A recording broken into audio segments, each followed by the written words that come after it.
తెలంగాణ రాష్ట్ర సాధకుడు రాష్ట్ర తొలి ముఖ్యమంత్రి కేసీఆర్ కు సిట్ నోటీసులు జారీ చేసిన తీరు చర్చనీయాంశంగా మారింది.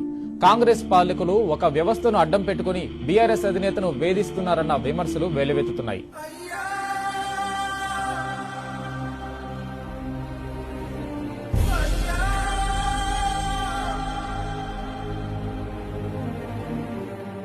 కేసీఆర్ గారికి నోటీసుల మీద నోటీసులు ఇచ్చి వారిని వేధిస్తున్నవైన మాత్రం తెలంగాణ ప్రజలను చాలా బాధ కలిగిస్తా ఉన్నది.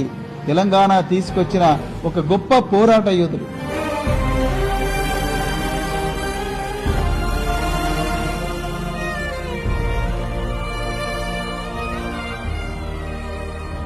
తొలి ముఖ్యమంత్రి, అదేవిధంగా ఇప్పుడు ప్రస్తుత లీడర్ ఆఫ్ అపోజిషన్ ప్రతిపక్ష పార్టీ నాయకులు notice 160 CrPC notice Revanth Reddy పేస్ట్ చేయిస్తున్నారు పోలీసు వాళ్ళతోనంటేనే దీంట్లో ఎంత కక్ష ఉన్నదో రేవంత్ రెడ్డి క్లియర్ గా అర్థమవుతున్నది.